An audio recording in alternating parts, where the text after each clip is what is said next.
part. Women are magnetic, right? Receptive, they receive, so they're drawing in. That's the essence of the feminine. I mean, we both have masculine So you and think feminine. they're the negative part of the magnet? Yes, and they're negative, and males are positive, electric. Okay, they're electric. So through sex, especially when the sperm goes into the womb, there. Oh, I'm going live.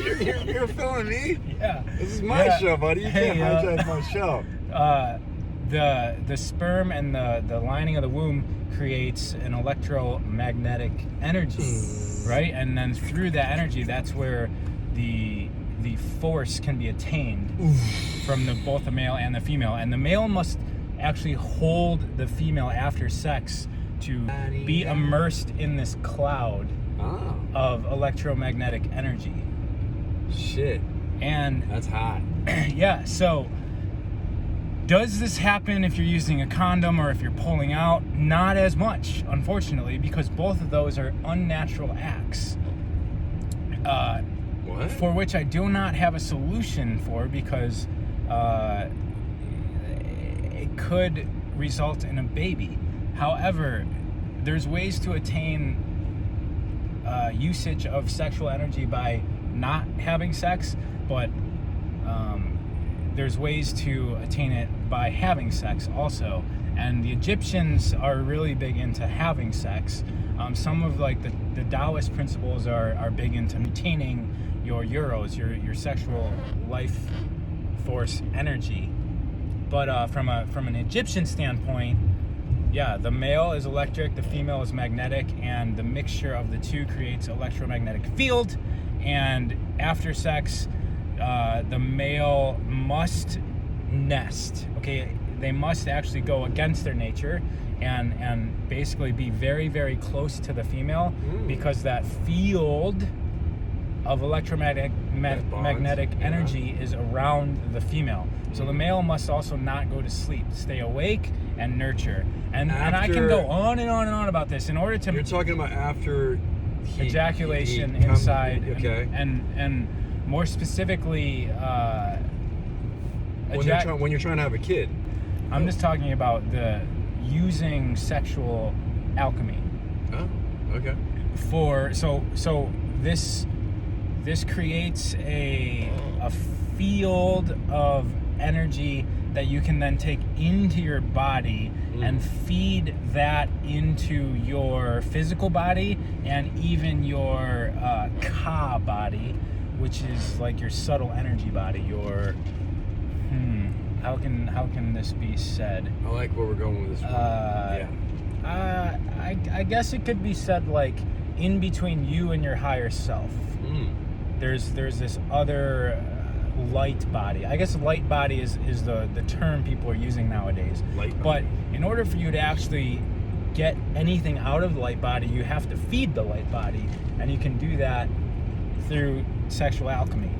All right, so in order to magnetize this whole thing, that's where foreplay comes into play, right? Because the electromagnetic, right? The male is electric, the female is magnetic.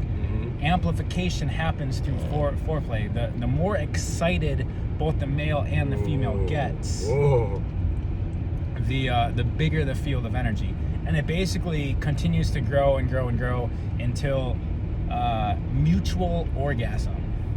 And why do they call it foreplay? That's where all the magic is. I don't know. Let's call it something else. It's called foreplay. I mean, before four is first, right?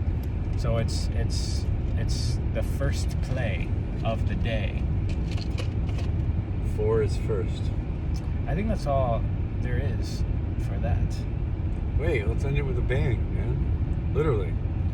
Get in the back. No, but let's have a serious talk here, Rock. Okay? Yeah. Now, can this be accomplished? Can this be accomplished with a condom on? This powerful force. So the problem with that is that, number one, I don't know. Like, I don't know, right? Because condoms are unnatural. Yeah, they are. Unless you buy those real expensive ones made. But yeah, of I mean, I've even sheepskin. tried the lambskin condoms. They don't actually feel that great. Are those meant to prevent? Like, we gotta figure this out, because is that STD prevention or is that pregnancy prevention? It's apparently both. But the question is, the shapes. are you able to use sexual alchemy through a condom?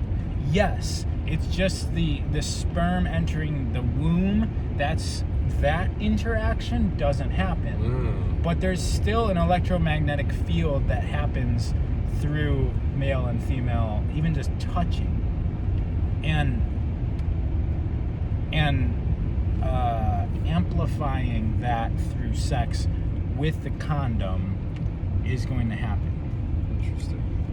But and that's enough for most people, right? Just being aware of this phenomenon with the condom or not with the condom is enough. And then especially like the nesting afterwards, the male. Oh, and so the male, what's important for this to work is that the female, being the receiving magnetic, what strengthens her magnetism is for her to feel in a trusting way that she's cherished, right? So the more the feminine, which all this alchemy is coming through, is open, the more we can build this field of it's exciting. Yeah. Right? Energy, yeah. So she has to be completely open through foreplay, yes, but even just trusting that the male has her best interest in mind. And all of the things that represent a man, right? That they're going to expand her consciousness, that they're going to be able to protect her, and they're going to be able to produce a well-off child. That they're going to be able to provide the food for the family. Like, all of these things amplify the female's openness.